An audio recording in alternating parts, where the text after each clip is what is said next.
All rise. District Court is now in session. Honorable Judge Hitler presiding.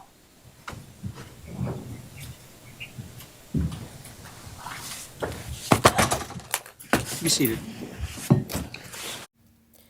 Well, today was very exciting to see the new judge in action.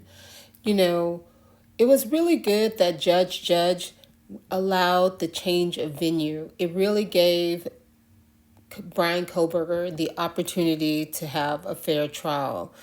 There have been some miscellaneous mayhem that was happening in the courtroom, and I feel like that Judge just really didn't have a strong hold on the court.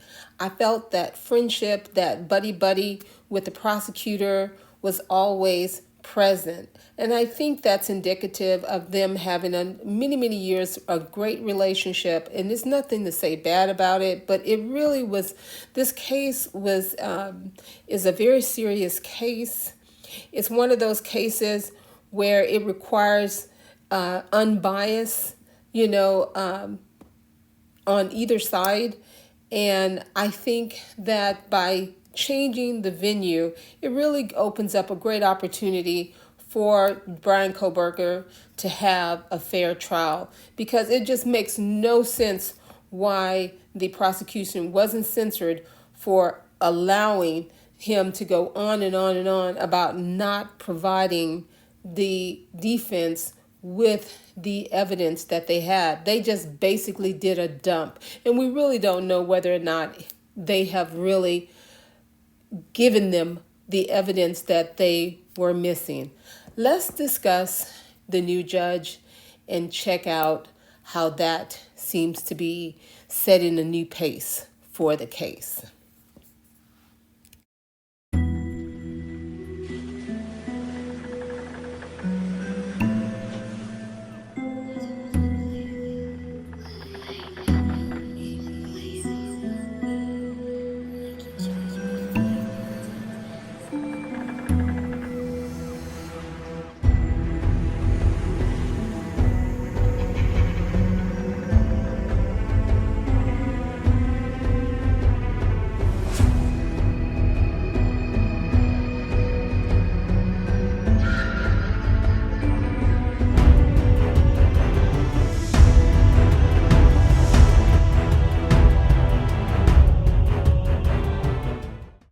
It's really important to remember the victims. You know, how Xana, her family are doing. They shared a part of their story about about a child, a sister, and what she meant to them. It's about the Gonzalez, a mom who constantly thinks about a child that she's lost. It's very hurtful, and making sure that these people get the justice that they deserve. Best friends who are now in heaven, where they should be here living. The thing is, these faces, these beautiful people, they have families that have been left behind that are looking forward to, having the justice they deserve. They sent their little girl to college, and she came back in a casket. It's how unfair, how unfair. What should have been the happiest time of their lives turned out to be a tragedy for not just for families, but friends and stuff. This thing all started in Latah County when they thought the trial was going to be there, and it wasn't. Such a beautiful family. I admire the fact that they are trying to make sure that they seek out justice for their loved ones. These people meant something to them and us. Although Ethan's family is not going to attend the trial, they care about their loved ones and expect to get justice too as well. One of the things that I have talked about when it comes to this particular case is that although I don't see that the prosecutor has enough evidence to hold against Bryan Kohberger, if he does have the necessary evidence that the public doesn't necessarily know about, I personally would want to make sure that he gets the punishment that is due to him if he is the person who really did this. But as it stands right now, I don't see where that evidence is there. But that's just what I have evaluated personally, based on what they have shared with the public. I don't have access to other information. But let's take a little snippet from what the judge shared with us today, because he gives me the impression that he's not going to just let things slide. He is wanting to push this case forward because he wants to get the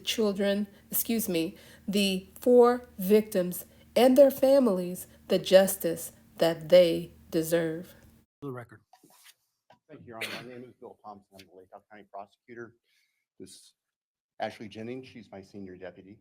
And then we have Mr. Nye and Ms. Beatty from the Attorney General's office. And then we have victim support staff with us.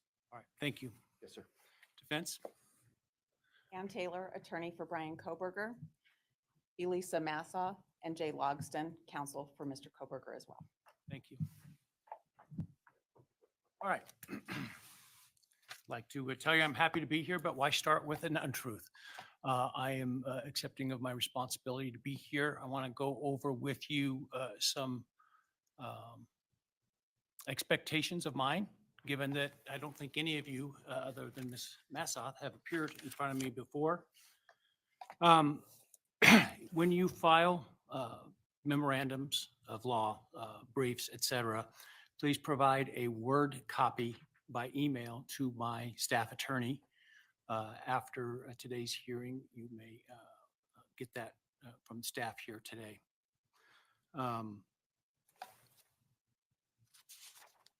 Today, I know there was an issue that was brought up with respect to Mr. Kohberger's attire for today. I did issue an order yesterday permitting him to appear in civilian clothes for this hearing only. That is a matter in terms of future hearings that we will take up in a closed hearing the day of, but in advance of whatever our next hearing date will be. My intention will be that Mr. Kohberger will not be present for that hearing because part of what we will be discussing are security measures. And I expect to hear from the transport deputies and the bailiffs regarding security issues that they want to address or that I have questions for them about, so that I can make an appropriate ruling in terms of his appearance here, but weighing that not just against, of course, his rights, but also against the needs of security in this case.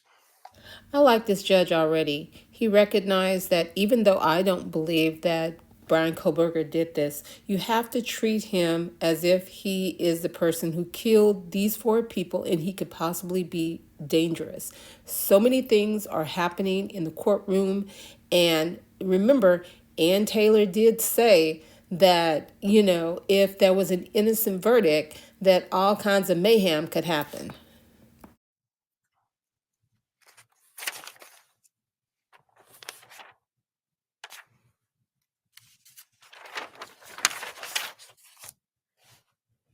I do expect, as it probably will come to no surprise to you, for you all to get along. I understand the stakes in this case are as high as they can possibly be in any case, but you are professionals.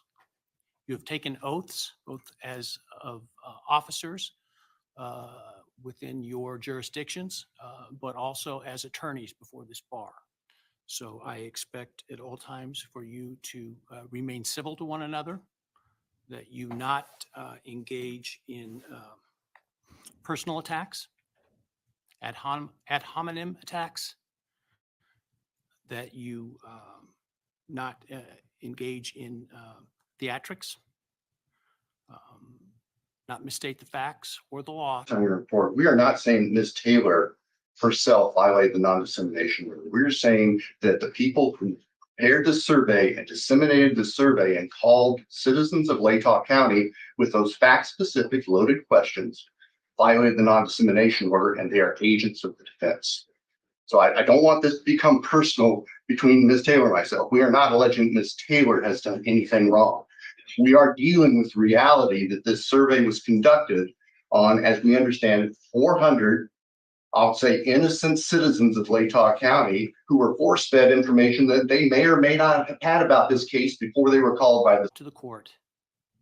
And that when you cite arguments in your briefs, if there is contradictory precedent, I expect to see that. I appreciate in advance what should go without saying that I've just said in terms of your responsibilities. But again, I just want to highlight that because I understand when the stakes are high, sometimes victory seems to be the objective when our first objective is to conform to the oaths that we've taken as members of the bar, as officers of this court. All right. I do have some matters with respect to scheduling that I want to go over today, but before I do that, I'd like to hear from you with respect to the matters that you either need to make me aware of or want to make me aware of. The other thing before I do that, though, I do know that Judge had entered a non-dissemination order. That still remains in place. And unless I, for some reason, remove that order, it will stay in place, and I expect it to be religiously adhered to. One of the things I like about this judge, he really set the tone as to what he is going to expect from both the defense and the prosecution. He really wants to push this case forward, and he wants to get things resolved, meaning that he wants to get to a judgment so the family can start healing.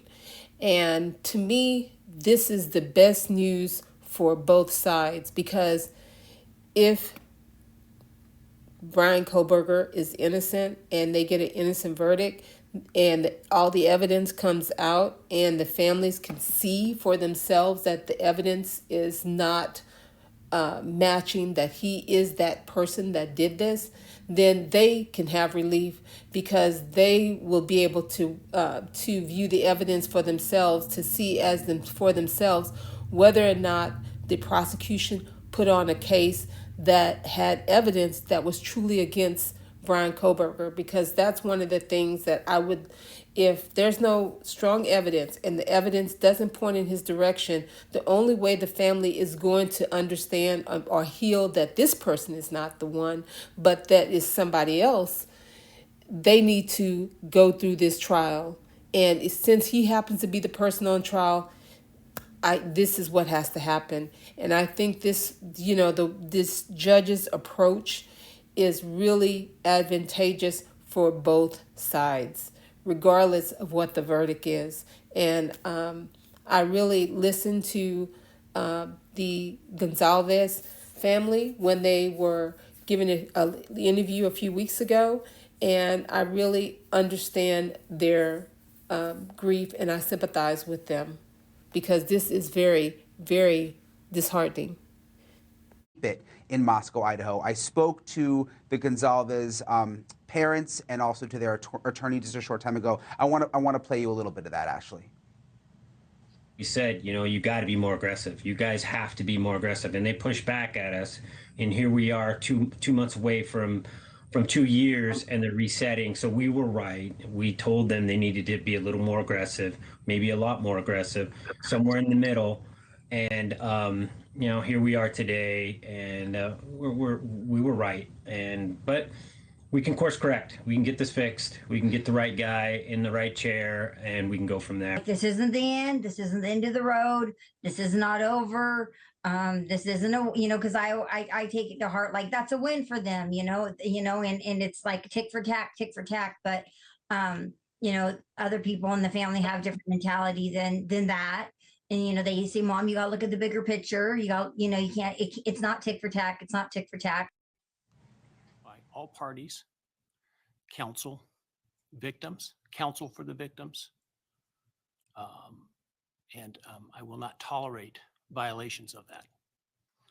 Likewise, I know that much of the evidence in this case has been subject to orders sealing under that dissemination order or otherwise have been sealed by the court.